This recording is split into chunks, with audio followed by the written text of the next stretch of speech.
Finally, the module that you've probably all been waiting for. Some game design principles. It's very ambitious to try and cover game design in this kind of format. So I'm going to take you back to the aim of our course altogether, which is just to take you from 0 to 1.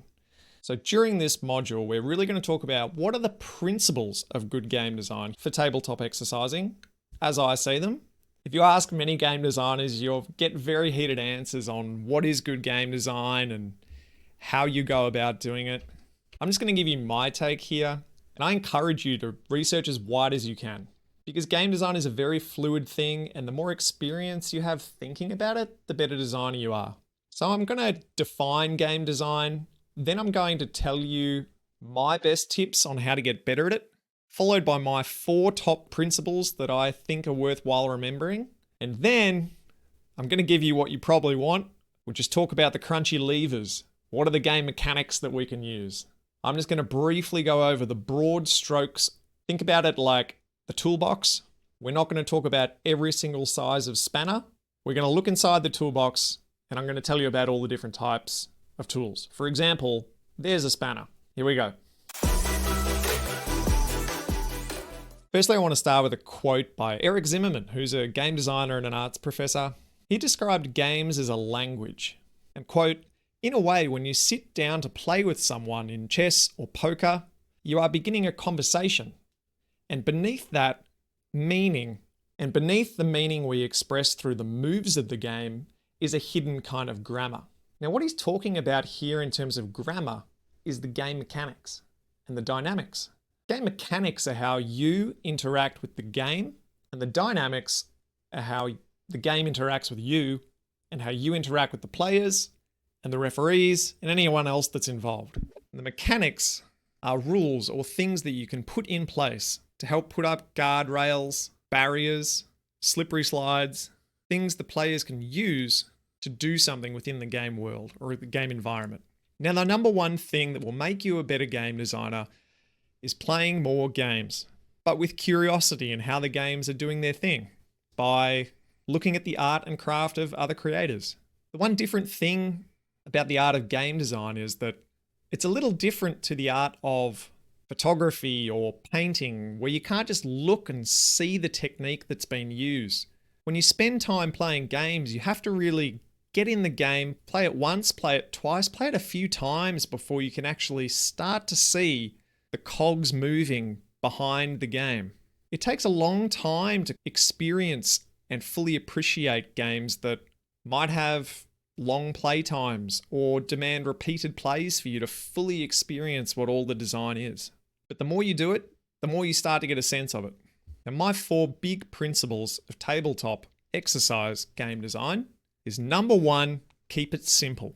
It's probably the thing that I see in tabletop exercises that gets it wrong most consistently, which is just making it far too complicated. Unlike hobby games, where rules can be there to purposefully be complicated or have multiple levels of strategy, tabletop exercising only needs the rules that are required to support the objective. It all is about the aim, and it does not need to be any more complicated than necessary. There are a few reasons for this. Number 1, explaining rules is hard and it takes time. And the more time you are explaining rules, the less time you spend actually in the game environment with the players doing the thing. People in professional contexts, like busy business people, have limited bandwidth anyway, and the less explaining you can do so that they understand their role and the function that they have within the game, the better. Rule number 2, support the goal. Rule number 1 and number 2 go together, hand in hand. Keep it simple to support the goal. The mechanics are there to exist in the game for you to create a tool to solve the problem that you started off with in the first place. You've got to keep this in mind when you're doing playtesting, internally or externally. If there are mechanics that don't support the goal, get rid of them. Simplify it. If there is part of the goal that is not supported by the mechanics, you got to make it. So what do I mean by that? If the game is about helping people to practice negotiation, if you don't have a mechanic that gives people an understanding about when it's their turn and what time they have to go and what they can do on their turn to negotiate, i.e. what are the terms of engagement, you got to make those rules. Likewise, if you have superfluous mechanics about auctions or game economies, but the core aim was about negotiation practice, get rid of them. Number 3, make it engaging. We all know this. If you've ever played a tabletop game, if players aren't immersed, if they're not engaged, if they're looking at their phones, they're not learning if they're not paying attention. This doesn't mean you need to print off 1,000 handouts or fancy flyers. It just means you need to pay attention to the small things that make it immersive and engaging. That includes the realism of the situation for these people, making sure everyone has something to do, passing the spotlight around. And number 4, work with the stakeholders. You should be constantly checking to make sure that the game is going to be okay with the stakeholders, that it's at the right level, that it goes for the right amount of time, that it includes all the people that you want to include, and the mechanics support this. All right, so just rehashing on those 4 principles. Keep it simple, support the goal, make it engaging, work with the stakeholders. Now let's talk about those levers. So what are the tools in our toolbox? What are the things that exist there that we can change, add in, take away, manipulate, swap in and out to build this game thing? I'm going to group these into big categories and just give some examples as we go. The first category is game structure. Is this a competitive game? Is it a cooperative game? Is it team-based? Is it a one-shot that's contained within one sitting? Turn order. How and when do players take actions? Are they doing this real time, all at once, in a chaotic situation? Or is it turn-based and methodical? Do they have time to think and put in their actions and really strategize? Or is it simultaneous? Do you have 2 teams that are doing things at the same time? All of these slight variables already in just the structure and the turn order can show you types of designs that are better in certain contexts and would be useless in others. For example, that negotiation game that I was talking about sounds like that's a competitive game and probably turn-based. The next category and tool that we have is actions. What are the things the players can do to move the game forward? A game is basically just like a narrative, but the chapters and the pages that turn are done in actions the player takes. That's what pegs the story forward piece by piece. Actions include, what narrative choices do the players have? What are the selection of actions that they can choose from? What are the different things that they can do? Do they have any special abilities? Are there any tech trees that they unlock that are quite complicated? If they're having turns, how many actions per turn do they get? Is there anything they can't do? Category number 4 is resolution. And by that, once someone has done something or an action, how do we determine the outcome of that action? Do we use a dice check, like in classic D&D? Do we just narrate what happens, or do we have a defined set of predetermined things? Do they get a vote? Do they accrue points of some sort? Do they move to a position on a map? How do we resolve tiebreakers if there's a tie in a situation? So after we've figured out what people get to do, actions, we have to figure out what do those actions mean? That's the resolution. The next category is the game end and the victory. What are the players' goals? What are they actually striving for? What is their overall objective that the players can start to form a strategy around? This is the big, juicy thing at the end of the tunnel. If you give them the objective or the victory state or the game end, they're going to try to use whatever they can in the game environment, their turns, their actions, to try and formulate a strategy to get to that game end. So just defining the game end is a tool that you can use to start thinking about, okay, how is this player going to move in this environment? If I make the victory look like this, I think they might try to do this to get there. That's why it's a tool. The types of game ends that you can choose are something like accruing points, or is it a race, or is it an elimination kind of thing? Does the game only have a certain amount of rounds that we're going to play? Does the game end after 5 rounds? Is it a king of the hill situation where just whoever's in control of the whatever at the end is the winner? Do you finish the game when a certain resource is exhausted, when everyone's dead? Or is it all working up to some finale, some big event that happens and you know that it's going to come at some point? Another category of lever that you can pull is how much uncertainty do you want to have in this game? How much knowledge do you want to give? How do you frame it? And how do your players experience that uncertainty?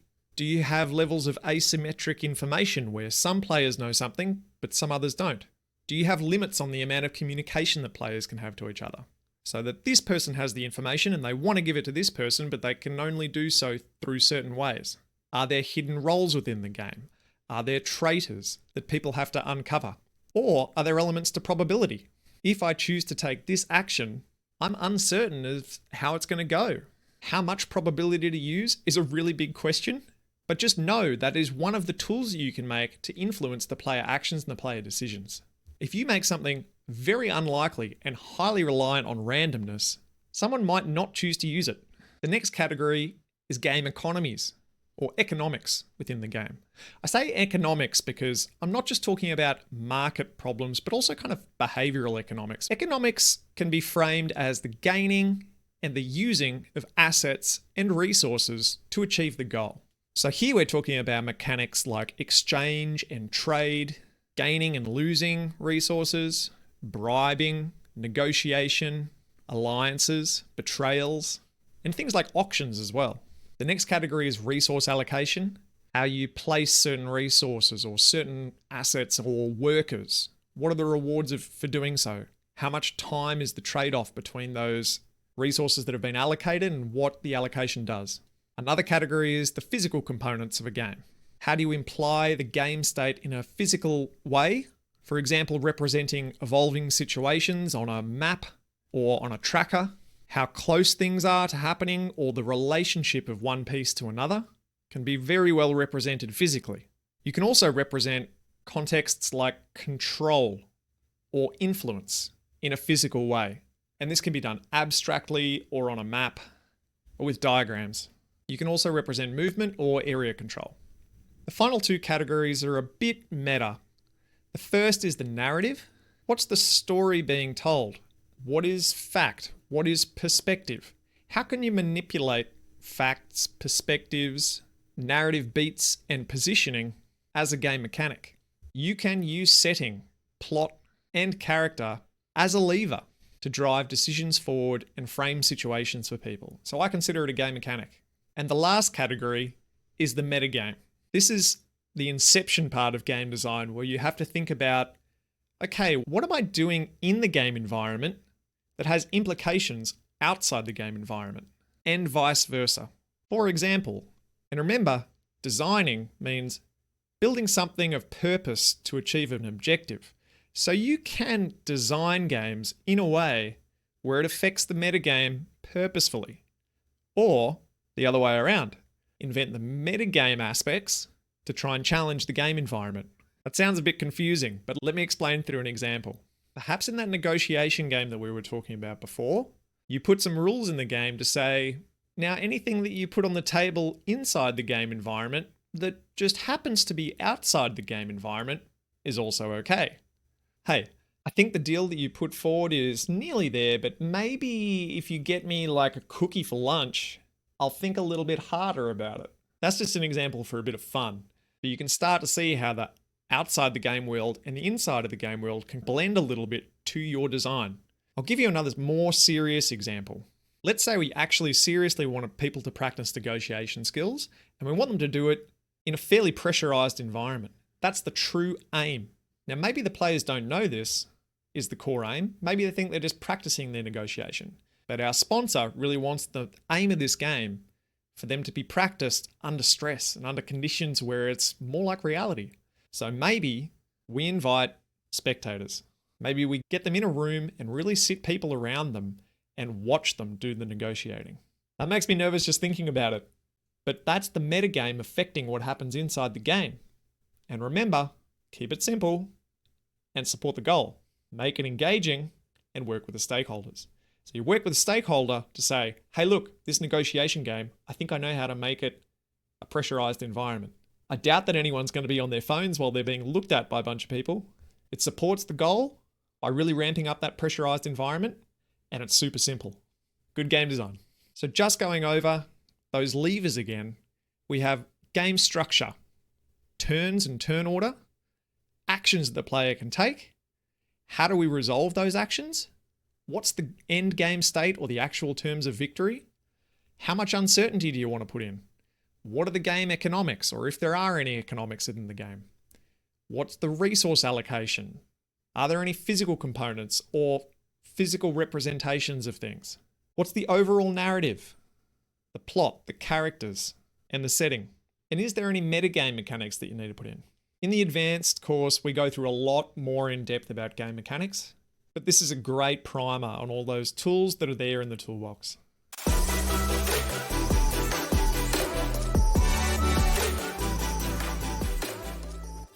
Thanks for watching. These lessons will be dropping weekly on YouTube, but if you want to get them all right now, you can take the foundation course for free on our website, where you will also get the lesson notes, summaries, assignments, checklists that guide you through all the learning objectives we've covered. At the end of that course, you'll also get a certificate of completion and an invite to our directory and community, where you can meet some other game masters and use the Long Game Project as a platform to showcase your work. If you want to take your game mastery further, completion of this course is a prerequisite to unlock the advanced professional course, along with the Game Master track, where we dive deeper into the content and further along the skill tree. You can also check out some of our other free tools in the description below, including our tabletop exercise starter kit, our scenario generator, the trove of existing scenarios, our SOP checklist library, and our new RPG character sheet, CV, and LinkedIn template, which is really cool. I did mine this morning, and now all my network knows that my dump stat is probably Dex, and I'm definitely neutral good. Roll on.